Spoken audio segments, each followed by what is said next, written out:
Shalom, queridos. Agora estamos no capítulo 7. Vamos aqui vendo esse capítulo que é muito conhecido e de pouca coisa para mim falar, porque você já sabe até de cor, a história está em filmes, historinhas de criança, não é? Vamos ver aqui capítulo 7. Antes vamos dizer ao Senhor que estamos gratos. Muito obrigada, Senhor, pelo privilégio de estar meditando na tua palavra em conjunto com os nossos discípulos toda semana, de 7 em 7 dias. Obrigada também pelos discípulos que estão estudando a tua palavra, 3 capítulos por dia em suas casas. Que o Senhor se derrame aqui nesse ministério, que a prosperidade prevista na tua palavra, em Salmo 1, versículo 3, aconteça em cada família. Maravilhoso Deus, nós já podemos ver as maravilhas que vais fazer neste ministério. Teremos os melhores anos do nosso ministério, para a glória do teu nome, e oramos em nome de Jesus. Capítulo 7 de Gênesis. O Senhor disse a Noé: entra na arca, você e toda a sua família, porque reconheço que você tem sido justo diante de mim, no meio desta geração. De todo animal puro, leve com você 7 pares. 7 pares de todo animal puro, não é isso? E eu quero mostrar aqui em relação ao Senhor dizer para nós entrar na arca com a família. Quer dizer para você que isso é muito forte, muito sério mesmo. Quando Deus disse a família, ele não pensou, não estava dizendo assim porque a família de Noé estava maravilhosa, no mesmo nível dele. Não, não foi isso. É porque o nosso Deus, ele, se tiver uma mãe justa, quer dizer, justificar, hoje é justificado pelo sangue de Jesus. No tempo de Noé, estava justificado por acreditar na promessa de Gênesis 3,15. Então, se tivermos hoje uma mãe justa, uma mulher justa, o que é que o apóstolo Paulo fala lá na primeira carta dele aos Coríntios, capítulo 7? Diz que essa mulher vai santificar a sua casa. Se tiver um homem justo numa casa, esse homem justo vai santificar a sua casa. Então, mesmo que a família, o pessoal, os filhos, a turma toda esteja lá desmantelada, mas por causa daquela presença daquele homem ou aquela mulher justa, ou de ambos, a casa é abençoada. Mas isso não quer dizer que é na área espiritual. Salvação é preciso que cada um da família receba Jesus Cristo como Senhor e Salvador da sua vida, mas abençoado porque os livramentos de males na vida material são muitos, são contínuos. Aqui, o grande livramento da família de Noé foi porque eles não morreram no dilúvio. E isso foi porque Noé era justo. Porque Noé era justo, toda a sua família ficou livre de morrer afogado. Então, porque você é uma mulher justa ou um homem justo, a sua família pode estar livre de muitas coisas, de males, de pragas nessa vida, nesse mundo, que não virá sobre a sua casa por causa de você. Mas não se esqueça que a salvação daquelas pessoas que estão com você para viver no céu, para viver com Deus, é necessário receber a Jesus como Senhor e Salvador das suas vidas. Não vamos confundir. O Senhor dá livramentos, abençoa, prospera toda a família por causa de um pai ou de uma mãe que é santo. Assim como aconteceu na vida de Noé. Essa já é uma lição para a gente. Ele era o único justo. Não eram seus filhos, não era sua esposa. A mulher nem é citado o nome, como de costume, as mulheres não eram nem o nome citado. Mas não se esqueça que isso quer dizer que Deus não amou a mulher. Você vê que a mulher de Abraão, a Sara, quando Deus mudou o nome de Abraão, de Abraão para Abraão, o dela também foi mudado de Sarai para Sara. Isso quer dizer que os dois entraram numa dimensão de paz da fé. Hoje, quando a gente vê um homem ser abençoado, ungido, a ser alguém na frente do povo de Deus, um pastor, um bispo, um apóstolo, as pessoas acham que a mulher não tem direito. A prova disso é quando Deus pega o pai da fé, Abraão, e promove também a sua esposa. Já estudamos isso Aliás, vamos estudar isso ainda, né? Mas para quem está no primeiro discipulado, que já não existe mais aqueles primeiros vídeos, já não são mais para ser acompanhado, agora são esses novos vídeos que tem a figurinha da cruz. Então, vocês que já ouviram sabem que Deus, ele não tem nada contra a mulher. Desde o princípio que o Senhor abençoou a mulher, escolheu o homem para ter uma companheira. E o problema todo é quando essa mulher não se ajusta, não procura a santidade igualmente àquele marido santo. É isso que faz o problema. Ela aqui, todo mundo, todos nós sabemos que não foi destacada em nada. Não foi só porque não deu, não mostrou nome, que é um costume de toda a Bíblia não apresentar o nome das mulheres. Mas é porque não foi destacado em nada. Os filhos nem se fala, não é? Aqui foi Noé mesmo. E eu quero que vocês tenham consciência disso, que se tiver um pai ou uma mãe santo, os livramentos na vida material, as pragas desse mundo, as coisas que irão acontecer de ruim, que essa pessoa santa recebe, a família também alcança. Então, logo no capítulo 7, nós podemos destacar esta lição. Não menospreze a santidade do teu pai, não menospreze a santidade da tua mãe, que é por causa dele, por causa dela, que você está recebendo tantos livramentos nessa vida. Em nome de Jesus, reconheça isso e saiba que a outro ponto você não vai conseguir. A parte espiritual, só se você receber a Jesus. É bom que faça isso enquanto é tempo. Então, Noé fez tudo. Você vê aqui a descrição do que ele deveria fazer. E no versículo 5 diz assim: Noé fez tudo como o Senhor lhe havia ordenado. Noé tinha 600 anos de idade quando as águas do dilúvio inundaram a terra. 600 anos. Ele começou a fazer a arca com 500 anos, né? Então, aí agora já está com 100 anos, passaram 100 anos. E agora que vai aquela bacia aquática que eu falei nos capítulos anteriores, que existia nos céus, quando Deus fez a separação do firmamento, das águas do firmamento, vocês estudaram isso com as primeiras lições, né? Então, havia uma bacia aquática. O Senhor separou águas para cima e águas para baixo, lá em Gênesis 1. E agora você vai estar vendo aqui a momento dessa bacia aquática descer e inundar toda a terra.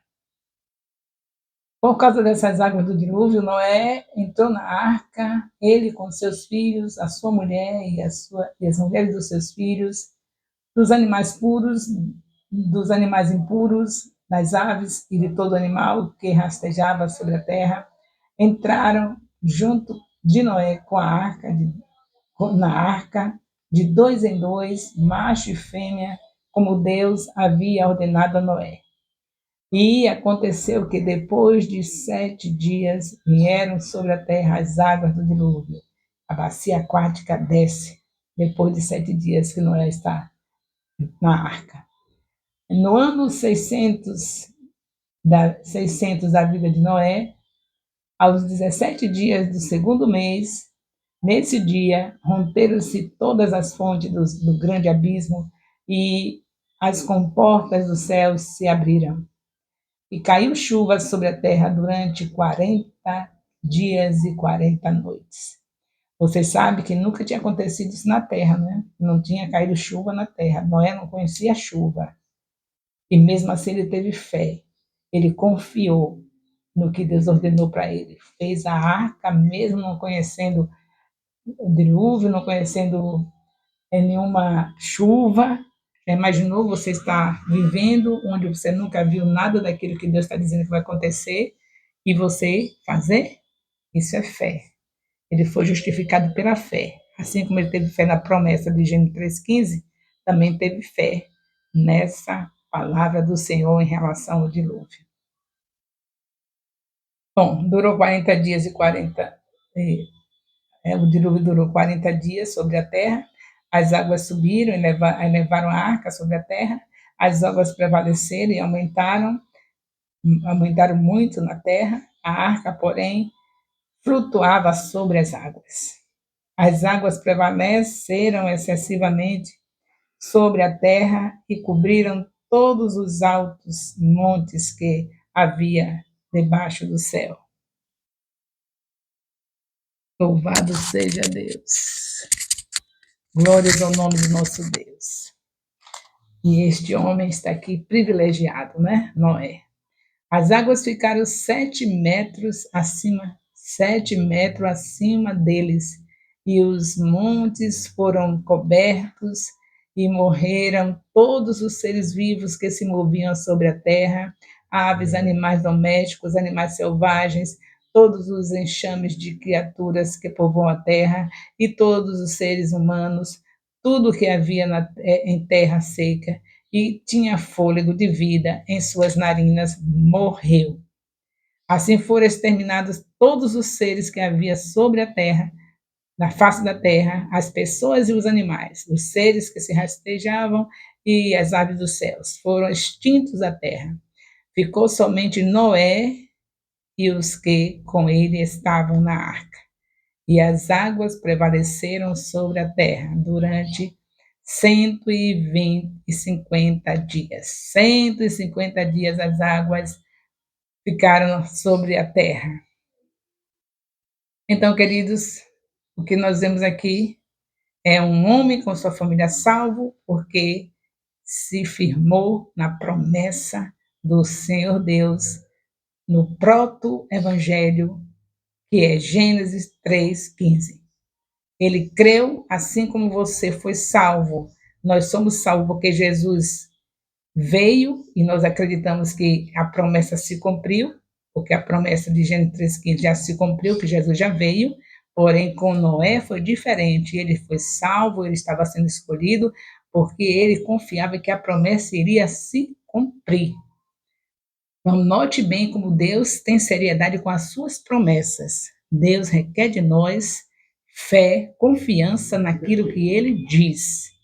Então, nós vemos aqui mais uma promessa onde o homem confia. E eu quero saber se hoje nós, na nossa vida de filhos de Deus, sabendo que em Atos 2:17 o Senhor diz que nesses últimos dias derramaria do seu Espírito sobre toda a carne, se nós estamos confiantes desse derramamento. Isso é promessa, ele disse sobre toda a carne.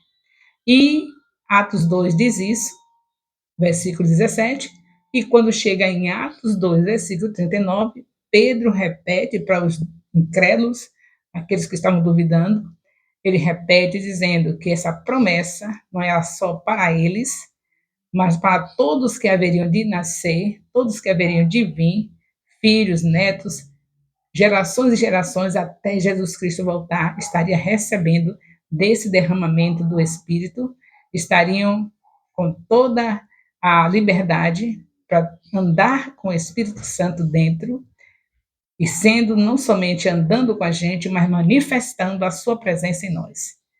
Essa promessa está se cumprindo na sua vida? Você está acreditando que hoje é o tempo de andarmos cheios do Espírito? De andarmos confiantes em tudo quanto Deus falou para esses últimos dias? Você sabe que coisas terríveis irão acontecer quando Deus disse que era para andar cheio do Espírito, desde quando ele subiu, Jesus subiu, para ficar à destra do Pai, e que o Espírito Santo desceu, dali começou os últimos dias. Você acha que ainda está longe de terminar esses últimos dias? 2000 anos já se passaram, e o Senhor continua nos lembrando o que ele disse em Atos 1:11. Em Atos 1:11, o Senhor diz que, do mesmo jeito como ele subiu, assim também ele iria descer. Os dois varões dizem para o Senhor, para os que estavam ali vendo Jesus Cristo subir: por que vocês estão assim tão admirados? Você não sabe que esse Jesus, da mesma maneira como ele subiu, ele também descerá? Estamos confiantes nessa promessa? A gente está lendo Bíblia para a gente renovar a nossa fé. Se a gente não tiver fé, a gente não vai conseguir agradar a Deus, porque é só pela fé que nós agradamos a Deus. Então, em nome de Jesus Cristo, tomemos cada capítulo desse, as lições que são disponíveis para nós, que todo capítulo da Bíblia tem lições para nós praticarmos, e que aqui temos mais um: confiar nas promessas de Deus. Não é somente a promessa Eu sou o Deus que te sara. Isso é muito bom. Bênção material, muito bom. A gente precisa de ter cura nos nossos corpos.